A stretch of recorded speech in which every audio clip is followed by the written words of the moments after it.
আপনাদের নিশ্চয়ই মনে আছে বাবলু বর্মনের কথা। তাকে জরিমানা করা হয়েছিল আর তারপর আমরা ভোটের রেজাল্টের পর কি দেখেছিলাম, একেবারে পঞ্চায়েত অফিসে তালা। সেই ছবিটাই আপনাদের একটু দেখাবো। বাবলু বর্মন তৃণমূল নেতা, ভেটাগুড়ি কোচবিহার, 5ই জুনের ছবি। রেজাল্ট বেরোনোর পরের দিন তালা লাগিয়ে দেওয়া হয়েছিল এবং সেই পঞ্চায়েত অফিসে এবার তৃণমূলের দখলে চলে এলো। নিশীথ প্রামাণিক কোচবিহার থেকে হেরে গিয়েছেন। হেরে যাওয়ার পর এবার জোড়া ফুলে নিশীথেরই ভেটাগুড়ি, যেটা নিশীথের পাড়া, সেই ভেটাগুড়ি ইতিমধ্যে জোড়া ফুলের দখলে। শুভঙ্কর আমাদের প্রতিনিধি রয়েছেন আমাদের সঙ্গে। শুভঙ্কর, সেই জরিমানা থেকে, যখন থেকে জরিমানা করা হয়েছিল ভোটের সময়, আমরা দেখেছিলাম এজেন্ট হওয়ার জন্য এই বাবলু বর্মনকে, রেজাল্ট বেরোনোর পর তালা লাগিয়ে দিয়েছিলেন বাবলু বর্মন পঞ্চায়েত অফিসে। এবার তো সেটা জোড়া ফুলের দখলে চলে এলো।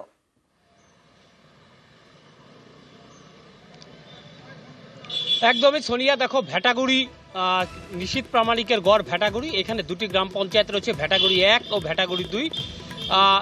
গত মঙ্গলবার লোকসভা নির্বাচনের ফল বেরোলেই দেখা যায় যে তৃণমূল জয়ী হয়েছে, হেরে গিয়েছে নিশীথ প্রামাণিক। এরপরই ভেটাগুড়ি দুটি যে গ্রাম পঞ্চায়েত রয়েছে সেই দুটি গ্রাম পঞ্চায়েতে তালা ঝুলিয়ে দেয় তৃণমূলের নেতাকর্মীরা।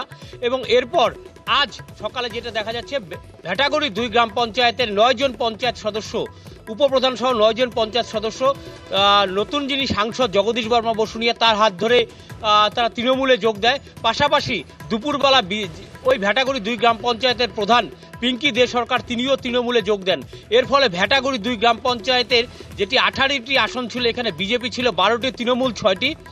এই যে 10 জন বিজেপির পঞ্চায়েত সদস্য, প্রধান উপপ্রধান সহ, তারা তৃণমূলেই যোগ দিতেই ভেটাগুড়ি 2 গ্রাম পঞ্চায়েতের দখল নিল তৃণমূল। সোনিয়া, বেশ। এবং যেভাবে মানুষের উপর ভয় দেখিয়ে তাদের জোর করে বিজেপিদের নাম লিখিয়েছিল, আজকে তারা বুঝতে পেরেছে।